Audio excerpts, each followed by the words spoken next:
Hello hi guys, कैसे हैं आप लोग। आई होप के सब अच्छे ही होंगे। मेरा नाम है प्रशांत और इस वीडियो में हम जानेंगे morning and evening star candlestick pattern के बारे में। चलिए तो शुरू करते हैं।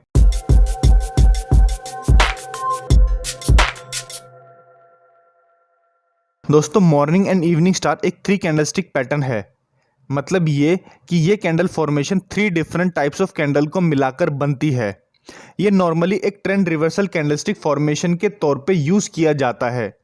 दोस्तों, ये काफ़ी इफेक्टिव कैंडलस्टिक पैटर्न है अगर सही तरीके से इसे यूज़ किया जाए तो। जब ये कैंडल फॉर्मेशन किसी डाउन ट्रेंड के बॉटम पे फॉर्म होती है तो हम उसे मॉर्निंग स्टार कैंडलस्टिक पैटर्न बोलते हैं। और सिमिलरली जब ये कैंडल फॉर्मेशन अप ट्रेंड के टॉप पे फॉर्म होती है तो हम इसे इवनिंग स्टार कैंडलस्टिक फॉर्मेशन बोलते हैं। दोस्तों, मॉर्निंग स्टार में हमारे पास एक रेड कैंडल होती है, उसके नेक्स्ट कैंडल एक डोजी टाइप कैंडल होती है और थर्ड कैंडल एक बिग ग्रीन कैंडल होती है।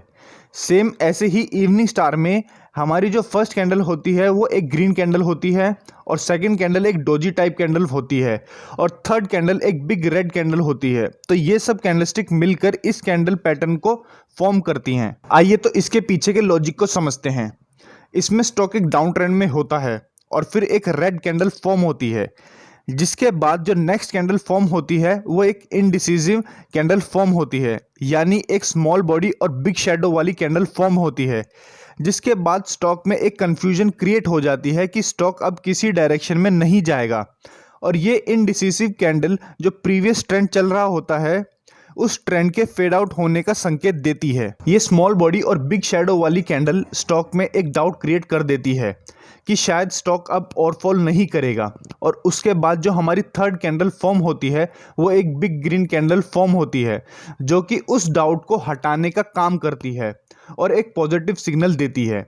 दोस्तों, एक इम्पॉर्टेंट चीज़ याद रखना कि जो थर्ड कैंडल है यानी जो ग्रीन कैंडल फॉर्म हुई है वो सेकंड इनडिसिसिव कैंडल के हाई के ऊपर क्लोज करे और फर्स्ट रेड कैंडल के मिड के ऊपर क्लोजिंग दे, तभी ये पैटर्न वैलिड माना जाएगा। सिमिलरली ही इवनिंग स्टार में स्टॉक एक अप ट्रेंड की डायरेक्शन में होता है और फिर टॉप पे हमें फर्स्ट कैंडल ग्रीन कलर की यानी एक बुलिश कैंडल मिलती है और सेकंड कैंडल एक इनडिसिसिव कैंडल फॉर्म होती है, जिसकी confirmation next big red candle यानी एक बड़ी बेरिश कैंडल उसके लो और फर्स्ट कैंडल के मिड के नीचे क्लोजिंग देकर देती है। चलिए तो अब जानते हैं हमें इसे कैसे ट्रेड करना है।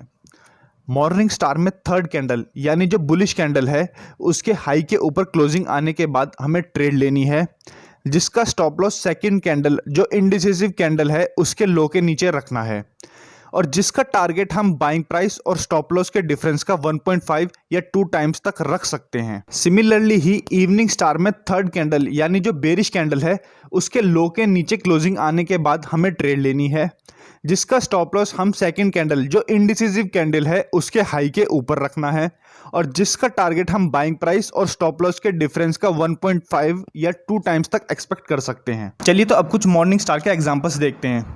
जैसे कि आप देख सकते हैं स्टॉक एक डाउन ट्रेंड में होता है और फिर बॉटम पे हमें एक मॉर्निंग स्टार कैंडलस्टिक पैटर्न मिलता है और स्टॉक ऊपर की साइड मूव करना शुरू कर देता है। आइए एक और एग्जांपल देखते हैं। इसमें स्टॉक एक डाउन साइड की डायरेक्शन में होता है और बॉटम पे हमें एक मॉर्निंग स्टार कैंडलस्टिक पैटर्न मिलता है, जिसकी कंफर्मेशन आने के बाद स्टॉक इजीली अपना अपसाइड का टारगेट हिट कर देता है। चलिए तो अब इवनिंग स्टार के कुछ एग्जांपल्स देखते हैं। इसमें स्टॉक एक अप ट्रेंड की मूवमेंट में होता है और अपसाइड के टॉप पे हमें एक इवनिंग स्टार कैंडलस्टिक पैटर्न मिलता है, जिसकी कंफर्मेशन आने के बाद स्टॉक ने आसानी से अपना डाउन साइड का टारगेट हिट कर दिया। आइए तो एक और एग्जांपल देखते हैं। इसमें भी स्टॉक एक अपसाइड की डायरेक्शन में होता है और फिर हमें टॉप पे एक इवनिंग स्टार कैंडलस्टिक पैटर्न मिलता है, जिसकी कंफर्मेशन आने के बाद स्टॉक डाउन साइड की तरफ मूव करना शुरू कर देता है। अगर वीडियो अच्छा लगा तो लाइक कीजिए और आने वाली वीडियोस के लिए चैनल को सब्सक्राइब कीजिए और अगर कुछ डाउट हैं तो आप मुझसे कमेंट सेक्शन में पूछ सकते हैं।